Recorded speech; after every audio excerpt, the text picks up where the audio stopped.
like my favorite store ever. Aw, thank you. That's good news for 31-year-old Dominique Macheca, who's the owner of PaperDollVintageBoutique in Sayville.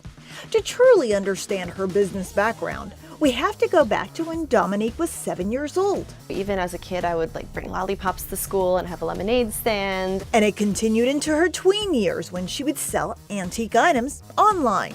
So my mom would take me to different garage sales and estate sales, and I would find things, and she was really into antiques. And I started selling those things when I was probably about 12 or 13 years old on eBay using my parents' credit card information. When Macheca got older, she worked for a craft kit manufacturer and even as a bartender in Smithtown.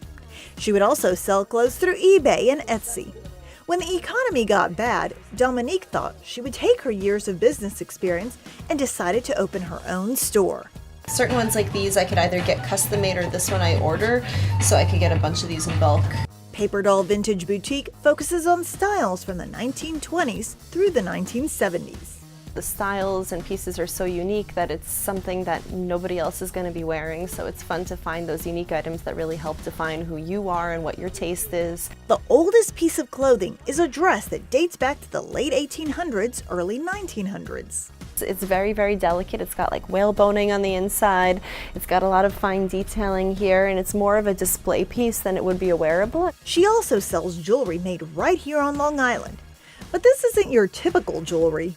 It's called bone trail jewelry, and they're made out of animal bones. They kind of look like a cameo. It's all cruelty-free. We have rings and necklaces and brooches and a bracelet. And these are real bones. They're real bones. Dominique says there are mainly two types of customers: the party and event people, and those who love unique and vintage clothing.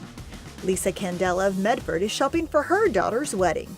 I always say she's a reborn vintage girl somewhere, but I love just all the old looking styles.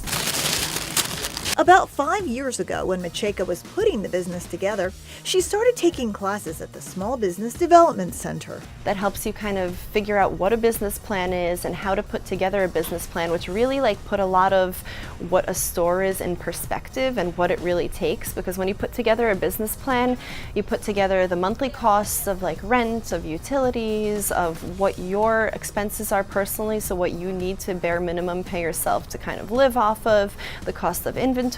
And the costs were staggering. And once you really put all those numbers down, it's a lot more than anybody would really expect. Understanding what it takes to start a business might have delayed the opening, but she wouldn't want it any other way. Dominique recommends other future business owners follow her lead. I'm glad I took my time opening the business. I would say to anybody interested in opening a business is to take your time making the decisions. Wait for the right space, wait for the right time, wait till you have enough money and preparation in order to open a business. To give Paper Doll Vintage extra exposure, Dominique hosts events throughout the month, and there's even a yearly fashion show. There's a themed art show opening on the first Friday of every month. The show we attended had a love theme.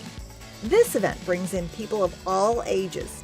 The store gets so busy, Dominique even has to break out her old bartending skills. The art shows bring a lot of interest into the shop. A lot of people come in, they're exposed to the store that may have not been. The artist's family and friends come to the store. This also allows Dominique to promote Long Island artists. Jessica Valentin of Oakdale is displaying 2 pieces of art. Both are in honor of her late husband, who passed away of cancer just weeks before the opening of the art show.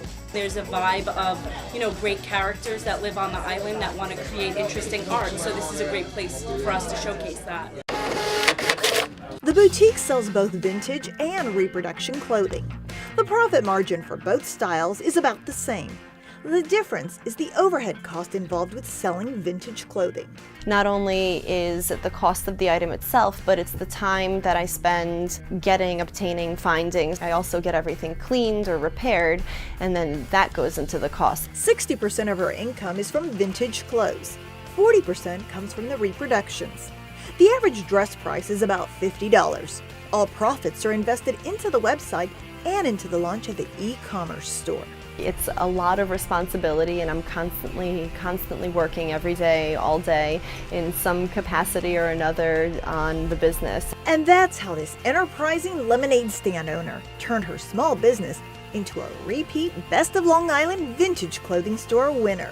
I love my shop. It's like my baby, and every little thing that happens and every little like graduation the store has and every event that's successful like really like hits it like right here to me. It's really like a personal kind of accomplishment and goal.